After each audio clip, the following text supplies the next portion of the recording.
Welcome into another episode of Tailgate Talk SEC. I am Will Thomas, and we are continuing our transfer portal recap series today with the Florida Gators. So, Gators, obviously, they fired Billy Napier, and they brought in John Summerall. And in my opinion, Summerall did a pretty good job overall in the portal. They had 29 players transfer out, and they brought 27 transfers in. Among the guys transferring out, the biggest one, obviously, is DJ Lagway. You know, the five-star quarterback.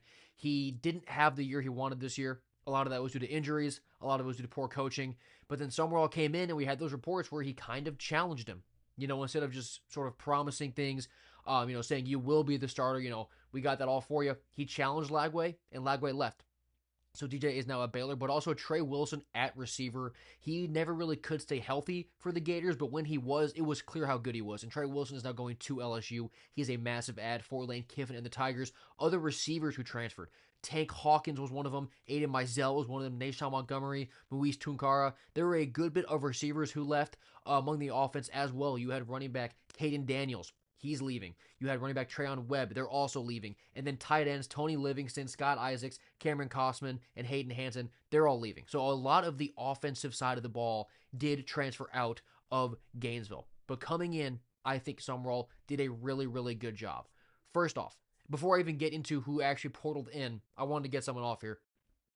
When it comes to portal rankings, right, you'll look at, it's like in the case of the Gators, who they brought in, there wasn't really a splash get, right? They didn't go to another school and bring in a splash player. And I've been on some other shows where that's sort of been almost a critique of Summerall in this portal cycle. Like, yeah, sure, you got some good guys in, you plug some holes, but where's the splash?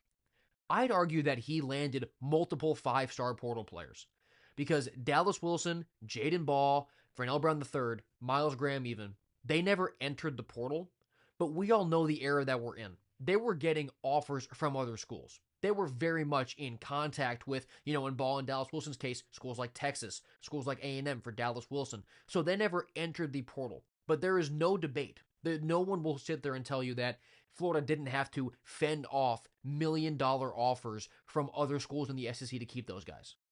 So in my mind, you should find a way to factor in that Summerall landed Dallas Wilson, Jadan Baugh, Vernell Brown, and Jaden Woods too. He actually did enter the portal, but then he pulled out of it. Texas was after him as well. So John Summerall landed multiple elite portal players.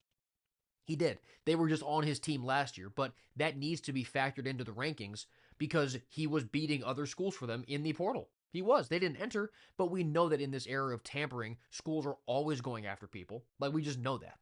So John Summerall and the Florida Gators should get credit for effectively landing Jadan Baugh and Dallas Wilson because that's how the sport is. But guys who they did bring in from other schools, Evan Pryor at running back, he's a massive depth piece in that backfield to go behind Jadan Baugh, and also London Montgomery from East Carolina. Those are two running backs who are going to be valuable depth pieces for Florida. Take some weight off of Jadan Baugh's shoulders. I think Summerall did a great job there. Obviously, he brought in Aaron Philo from Georgia Tech at quarterback. Brussel Faulkner, Georgia Tech's OC, he came over and he brought 5 offensive guys with him. One of the biggest one being Aaron Philo, who is going to compete with Tramel Jones for that quarterback 1 job.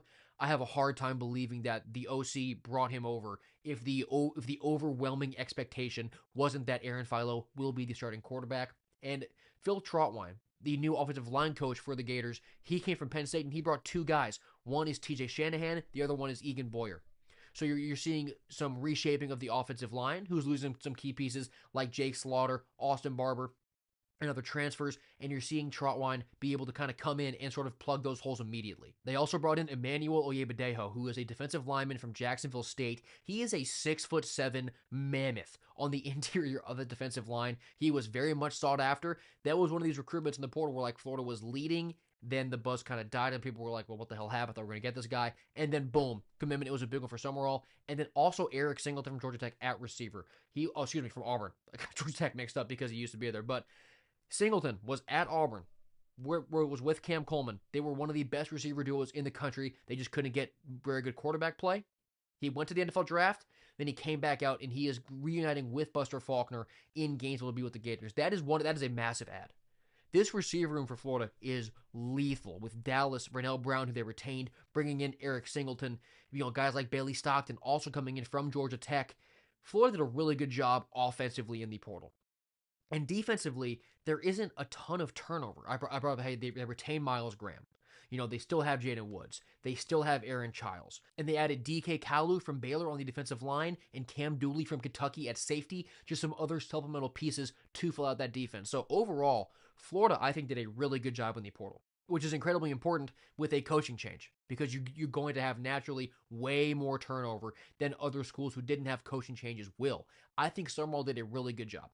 And I think you saw some really good investment from Florida's boosters and administration like you haven't necessarily seen before, because in order to retain guys like Dallas, Baugh, Jaden Woods, Vernell Brown, Miles Graham, you need that financial commitment, and the Gators got it. So there's a lot of buy-in around John Summerall, and he did a great job in the portal in this cycle. If you have been enjoying the transfer portal coverage and want to see your team's transfer portal recap, I'll be doing one for each SEC school. Subscribe to me here. Follow me on Twitter. I will have all that there for you guys. And thank you so much for watching this episode of Tailgate Talk SEC. I've been Will Thomas, and I will see you next time.